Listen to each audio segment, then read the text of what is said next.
Hello dear learners, स्वागत है आपका द व्हाइट बोर्ड चैनल पे। जहां आज की इस वीडियो में आपको बीपीएससी टीआरई 3 पीजीटी मैथमेटिक्स वाला जो एग्जाम हुआ था उसके जनरल पेपर वाले सेक्शन में, जो जनरल स्टडीज वाले सेक्शन में कुछ क्वेश्चन आए थे ना मैथ के, उसके क्वेश्चन नंबर 35 का सॉल्यूशन बताने वाला हूँ। और वो आपको यहाँ पे दिखाई देगा। मैं पढ़ के बताता हूँ क्वेश्चन क्या है। एक समांतर चतुर्भुज ए बी सी डी में कोण ए और कोण बी का अनुपात जो है 1:2 है। तो कोण ए कितना है ये हमें बताना है। तो पहले तो समांतर चतुर्भुज एक बना लेते हैं। समांतर चतुर्भुज कुछ इस तरह की आकृति होती है समांतर चतुर्भुज की, जिसमें आमने सामने की भुजाएं क्या होती हैं, समांतर होती हैं। एक आयत भी एक समांतर चतुर्भुज हो सकता है, क्योंकि उसके भी आमने सामने की भुजाएं समांतर होती हैं। लेकिन जब हम बात करते हैं सिर्फ समांतर चतुर्भुज की, तो हम आयत को नहीं बनाते हैं, हम समांतर चतुर्भुज बनाते हैं। अब इस समांतर चतुर्भुज में सभी किनार जो कोण है, हमारे शीर्ष जो है, इसके ए बी सी डी हमने नाम रख दिया है। और हमें बोला गया है कि ए और बी का जो अनुपात है वो 1:2 का है। मतलब कोण ए अनुपात कोण बी बराबर 1:2।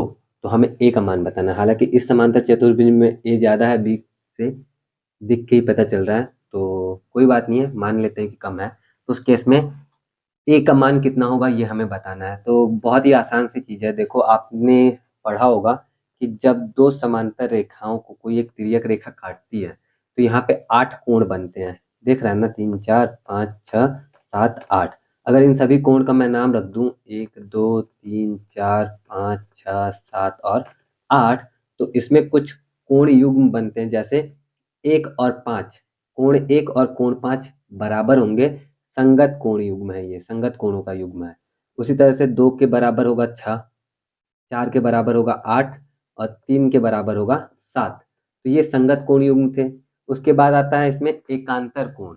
एकांतर कोण दो तरह के होते हैं, और इन दोनों में एक होता है अंतः एकांतर कोण, एक होता है बाह्य एकांतर कोण। तो 3 के बराबर होगा 6।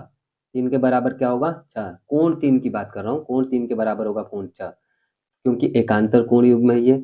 4 के बराबर 5 होगा एकांतर कोण युग्म से। 2 के बराबर 7 होगा बाह्य एकांतर कोण, और 1 के बराबर 8 होगा बाह्य एकांतर कोण से।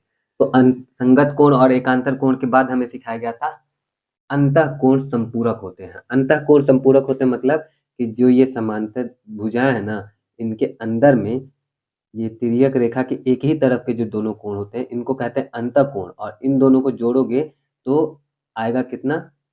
इन दोनों को कोणों को जोड़ोगे तो आएगा 180 डिग्री। ठीक है, तो इन दोनों कोणों को जोड़ने पे 180 आता है। इसका मतलब है कि अंतः कोण संपूरक होते हैं। इन दोनों को भी जोड़ोगे तो 180 आएगा, अंतः कोण संपूरक होते हैं।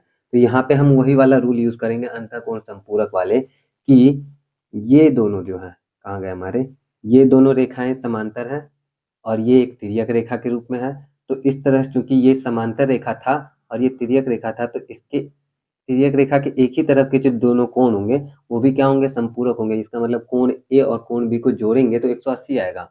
अब कोण ए कितना है, कोण बी कितना है, वो 1:2 के अनुपात में। अगर अनुपातिक राशि हम x मान लें तो कोण ए x हो जाएगा और कोण बी जो है वो 2x हो जाएगा। ठीक है, तो दोनों को जोड़ेंगे तो 3x आएगा। लेकिन हमें मालूम है कि दोनों को जोड़ने पे कितना आना चाहिए? 180 आना चाहिए। तो 180 के बराबर करते हैं, तो इससे 3 को 180 से काटोगे तो मिलेगा 60। तो x का वैल्यू आ गया 60 डिग्री। तो a का जो मान होगा वो 60 डिग्री होगा और b का जो मान होगा वो 120 डिग्री हो जाएगा, और दोनों को जोड़ोगे तो 180 भी हो जाएगा। तो इस तरह से हम क्या करते हैं, इस क्वेश्चन को सॉल्व करते हैं। अब 60 डिग्री देख लो ऑप्शन में है कि नहीं है। बिल्कुल है, ऑप्शन सी में है। तो ऑप्शन सी पे हम टिक करते हैं और ये क्वेश्चन हमारा खत्म होता है। आई होप कि मैं अच्छे से समझा पाया हूँ आप लोगों को। अगर आपको अच्छा लगा, वीडियो समझ में आया, तो वीडियो को लाइक जरूर कर देना। और बाकी क्वेश्चन के सॉल्यूशन भी आने वाले हैं, उसके लिए अपडेटेड रहना हो तो चैनल को सब्सक्राइब भी कर लेना। अर्ली एक्सेस चाहिए तो मेंबरशिप ले सकते हो। आज की वीडियो के लिए इतना ही। मिलूंगा मैं आपसे नेक्स्ट वीडियो में। टिल देन अपना ख्याल रखना, अच्छे से पढ़ाई करते रहना। जय हिंद।